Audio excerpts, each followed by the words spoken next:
궂은 날씨에도 이렇게 예배에 나오신 여러분들 하나님의 은혜가 충만히 임하는 시간 되기를 소망합니다.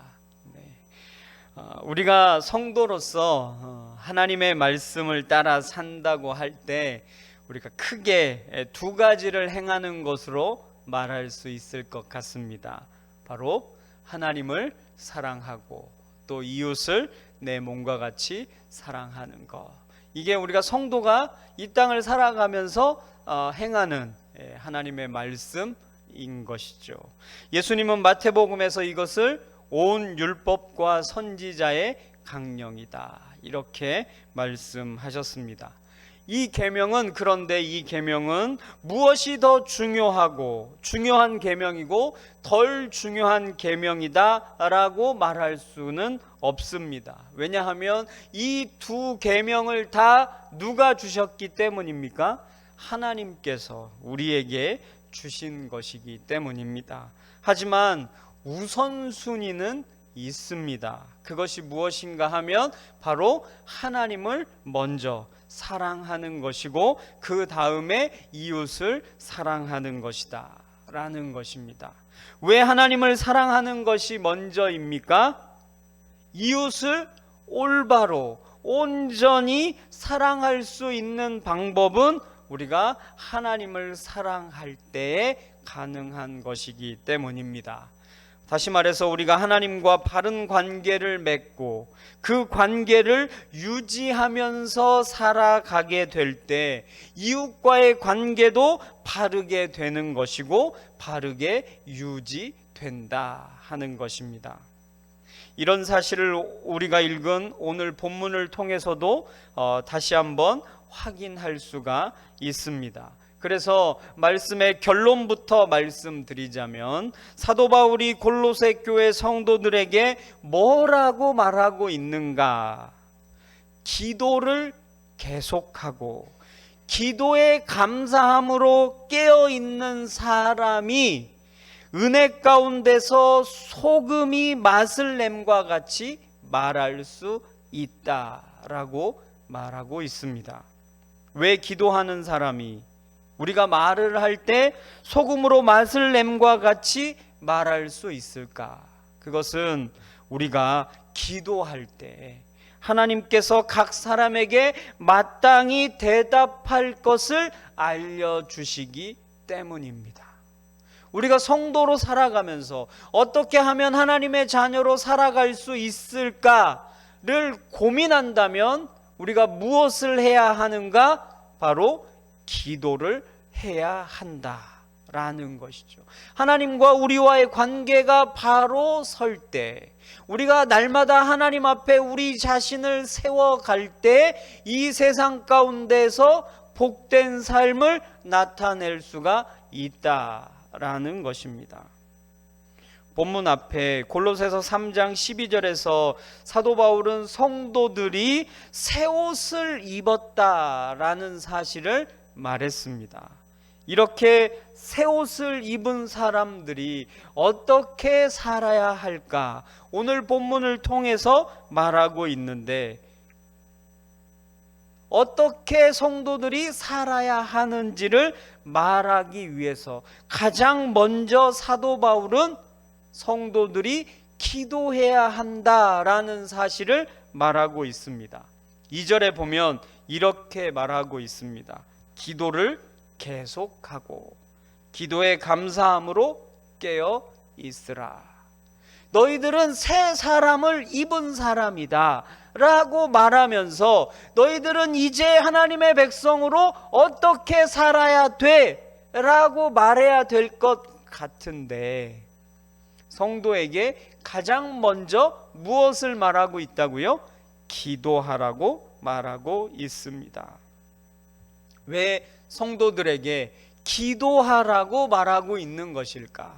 그것은 아마도 성도는 이 땅을 살아갈 때 스스로의 능력으로 살아가는 사람이 아니기 때문입니다.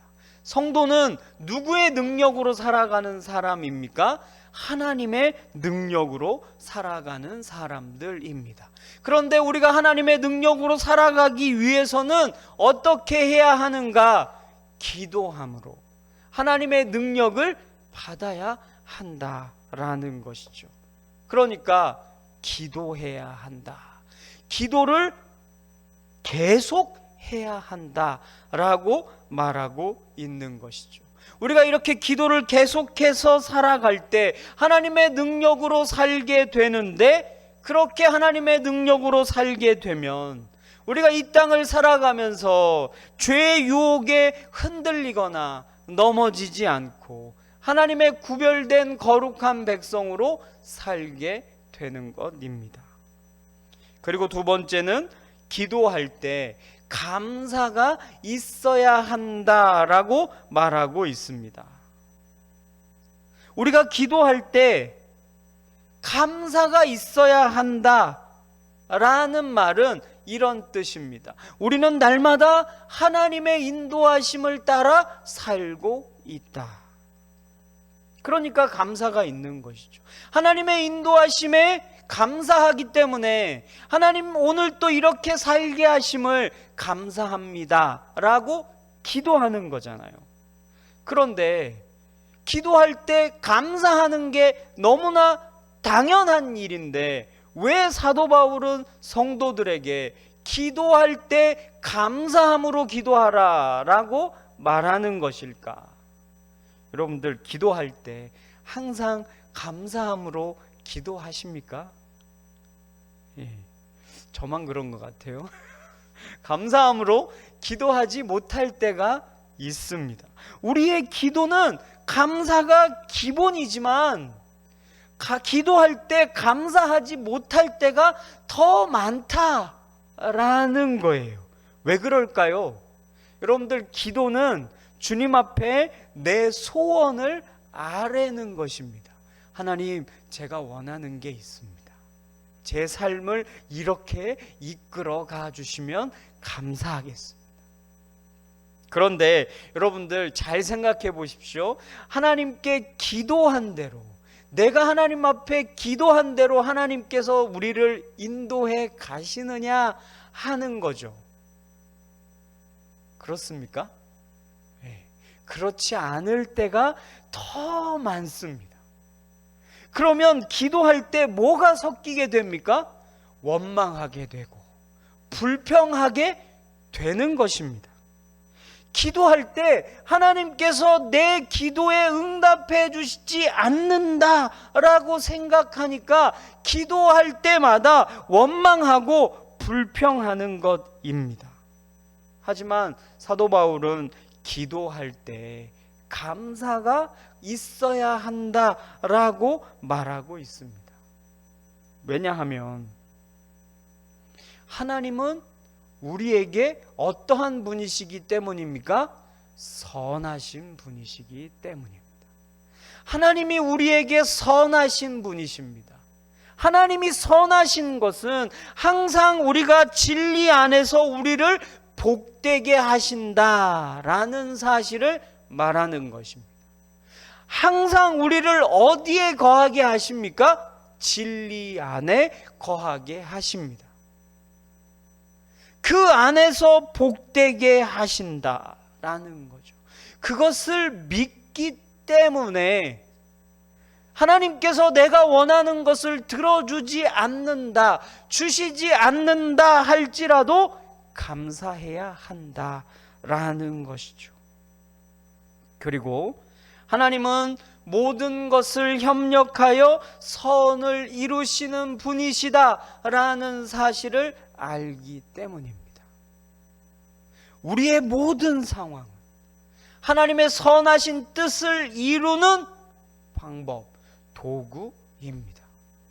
우리의 삶은 하나님의 선하심을 이루어가고 있는 중이다라는 것이죠. 그러니까 기도할 때 원망과 불평보다는 감사할 때 우리는 하나님을 더 신뢰할 수 있게 되고 하나님을 더 바라는 삶을 살 수 있게 되는 것입니다. 하나님으로부터 멀어졌다라는 것은 우리의 삶에 감사가 없기 때문이다라는 것이죠.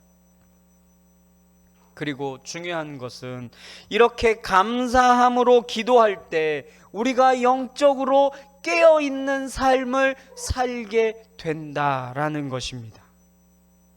감사의 기도는 우리를 영적으로 깨웁니다.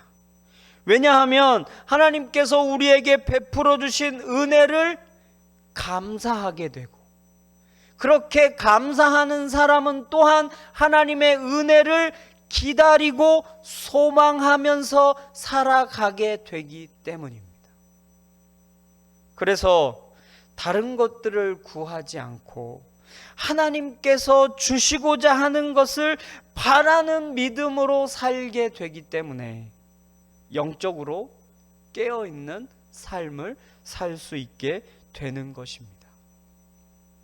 우리도 하나님께 감사하는 마음으로 기도함으로 영적으로 깨어있는 삶 살 수 있기를 소망합니다. 그런데 이렇게 사도 바울이 개인의 경건에 대해서 말하고는 3절에서는 이렇게 말하고 있습니다. 복음 전하는 우리를 위해서도 기도해 줬으면 좋겠다라고 말하고 있습니다. 특별히 전도의 문이 열리도록 기도해 줘라 라고 말하고 있습니다.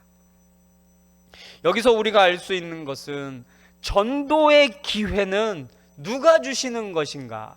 하나님께서 주시는 것이다. 우리가 알듯이 사도 바울은 하나님의 인도하심을 따라서 복음을 전했습니다. 그죠? 그리고 감옥에 들어가서도 전도했습니다. 어떻게 전도할 수 있었습니까? 하나님께서 전도의 기회를 주셨기 때문입니다. 우리가 알듯이 여러분들 사도행전에 보면 사도 바울이 빌립보 감옥에 갇혔습니다. 바울과 실라가 갇혔어요. 거기서 기도했어요. 기도할 때 옥문이 열렸어요. 옥문이 열려서 죄수들이 다 도망갔는데 그것을 보고 간수가 죽으려고 했어요. 그죠? 그럴 때 죽지 마라, 내가 여기 있다 라고 말했어요. 그랬더니 간수가 그러면 어떻게 내가 구원을 얻을 수 있습니까? 라고 사도 바울에게 물어봤지 않습니까? 그때 사도 바울이 뭐라고 얘기했습니까? 주 예수를 믿으라, 그리하면 구원을 얻을 것이다. 하나님께서 그 간수를 구원해내기 위해서, 그 간수를 만나게 하기 위해서 사도 바울을 그 감옥으로 집어 넣으신 것이다 라고 말할 수 있습니다. 사도 바울은 이 사실을 알았기 때문에 골로새 교회 성도들에게 하나님께 계속 기도해 줘라, 전도의 기회가 열릴 수 있도록, 주어질 수 있도록 기도해 달라라고 말하고 있는 것입니다. 그리고 그리스도의 비밀을 말할 수 있기를 기도해라 라고 말하고 있습니다. 사도 바울은 복음을 전하는 것을 이렇게 말하고 있습니다. 그리스도의 비밀을 말하는 것. 그리스도의 비밀을 말하는 것을 복음을 전하는 것으로 말하고 있습니다. 여러분들, 그리스도의 비밀이 무엇입니까? 그리스도의 비밀. 그리스도의 비밀이 무엇입니까? 바로 예수 그리스도께서 어떤 분이신가 하는 것입니다. 그리고 그분이 우리를 위해서 어떤 일을 하셨는가, 그리고 지금 어떤 일을 하고 계시는가 하는 것, 그게 바로 그리스도의 비밀입니다. 우리가 예수 그리스도를 나의 주, 나의 하나님이라고 고백하는 것, 그것은 예수 그리스도께서 어떤 분이시고 우리를 위해서 어떤 일을 하셨고 하고 계신지를 아는 것입니다. 그런데 여러분들, 그 지식을 어떻게 알게 되었습니까? 사람에게 배우셨습니까? 누구에게 알게 된 것입니까? 여러분들, 마태복음 16장 17절에 보면 베드로가 이렇게 말합니다. 주는 그리스도시고 살아계신 하나님의 아들입니다 라고 말했을 때 예수님께서 이렇게 말씀하셨습니다. 이것을 알게 한 이는 혈육이 아니다. 하늘에 계신 내 아버지께서 알게 하신 것이다. 이것을 너에게 알게 한 건 혈육이 아니다. 사람에게서 배운 게 아니다 라는 것. 누구와 가르쳐 주신 겁니까? 하나님께서 주신 지식입니다. 지혜입니다. 그래서 그 지식은 하나님께서 알려주신 사람만 아는 지식이에요. 그래서 비밀이라고 말하는 것. 그 비밀을 말하는 것이 뭐라고요? 복음을 전하는 것이다 라는 거죠. 그러니까 복음을 전할 때 우리의 말로, 우리의 지혜로, 우리의 지식으로 복음을 전할 수 있습니까? 없습니까? 없다는 거죠. 그래서 사도 바울이 4절에 이렇게 말하는 겁니다. 그리하면 내가 마땅히 할 말로써 이 비밀을 나타내리라. 하나님께서 전도의 문을 열어주시고 그리스도의 비밀의 복음을 전할 기회를 주시면 하나님께서 나에게 준 그 지혜를 내가 전할 수 있게 된다라는 거죠. 사도 바울이 복음을 전할 때 원칙이 있었습니다. 그것은 사람의 지혜로, 사람의 말로 하지 않고 성령의 능력으로 하는 것이었습니다. 그러니까 복음을 전하기 위해서는 누구의 능력이 필요한 거예요? 하나님의 능력이 필요한 거죠. 위대한 전도자였던 사도 바울도 스스로의 능력으로 복음 전할 수 없다라는 사실을 알았기 때문에 우리를 위해서 기도해 달라 라고 말한 것입니다. 여기서 우리는 우리의 기도가 우리 자신뿐만 아니라 동역자들을 향해서도 있어야 한다라는 사실을 알 수 있습니다. 우리는 나를 위해서만 기도하죠. 그죠? 누가 어떻게 됐든 내가 하나님께 복 받아야 되니까 나만을 위해서 하나님 저에게 이렇게 복 주셔야 됩니다. 저를 이렇게 해 주셔야 됩니다 라고 기도하잖아요. 나만을 위한. 그런데 우리는 공동체를 위해서도 기도해야 합니다. 왜 그럴까요? 우리는 그리스도 안에서 다 한 몸 된 지체이고 동역자들, 하나님의 권속이 된 사람들이기 때문입니다.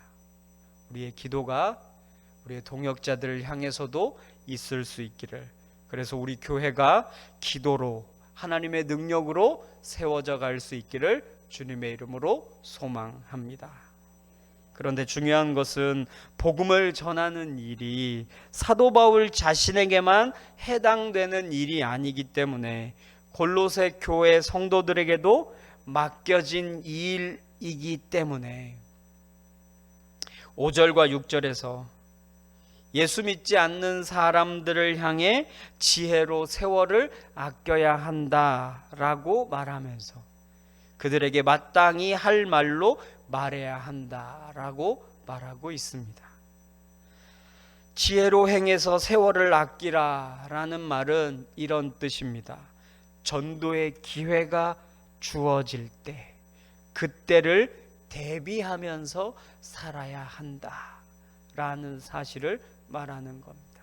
우리는 세월을 아껴야 합니다. 왜요? 언제 하나님이 우리를 통해서 복음 전하게 하실 줄 모르니까 지혜로 세월을 아껴야 합니다. 그런데 우리는 언제 하나님께서 그때를 주실지 모르니까 어떻게 대비할 수 있겠습니까? 앞에서 말씀드렸듯이 기도함으로, 기도하는 사람이 지혜로운 사람이다라는 거죠. 그렇게 기도할 때 하나님께서 전도의 기회를 주시면 전도할 수 있도록 하나님께서 해 주신다라는 겁니다. 그런데 중요한 것은 항상 기도하며 전도의 문이 열리기를 기다리는 사람들이 일상 속에서 어떤 말을 하겠는가 하는 것이죠. 사도 바울이 6절에서 이렇게 말하고 있습니다. 너희 말을 항상 은혜 가운데서 소금으로 맛을 냄과 같이 하라. 그리하면 각 사람에게 마땅히 대답할 것을 알리리라 라고 말하고 있습니다. 성도가 말할 때 어디 안에서 말하라고 말하고 있습니까? 은혜 안에서 말하라 라고 말하고 있습니다. 이 뜻은 이런 겁니다. 복음을 깊이 생각해야 한다. 우리가 날마다 주의 복음의 능력으로 살아가야 한다. 그렇게 살아가는 사람들의 말은 어떤 말이겠습니까? 은혜로운 말이겠죠. 하나님께서 우리에게 베풀어 주신 은혜를 묵상하는 사람들의 말은 은혜를 끼치는 말이겠죠. 그 말의 성격을 이렇게 말하는 거죠. 소금으로 맛을 내는 것과 같은 말이다 라는 거죠. 그 사람의 말은 다른 사람을 욕하고 비난하는 말이 아니다 라는 겁니다. 성도의 말에는 은혜가 있어야 합니다. 그리고 전도의 기회가 주어질 때 복음을 전할 수 있게 되는 것입니다. 말씀을 정리하겠습니다. 성도의 삶은 어떤 삶인가 하면 날마다 골방에 들어가서 하나님께 기도하는 삶입니다. 그래서 우리가 깨어 있을 수 있게 되고 또 세월을 아끼는 지혜로 살아갈 수 있게 되는 것입니다. 그리고 세상 속에서 하나님께서 전도의 기회를 주실 때 은혜로운 말로 복음을 전하는 삶이 성도의 삶인 것입니다. 계속해서 기도하고 깨어있는 삶이 능력 있는 삶임을 잊지 않고 살아갈 수 있기를 주님의 이름으로 소망합니다. 기도하겠습니다.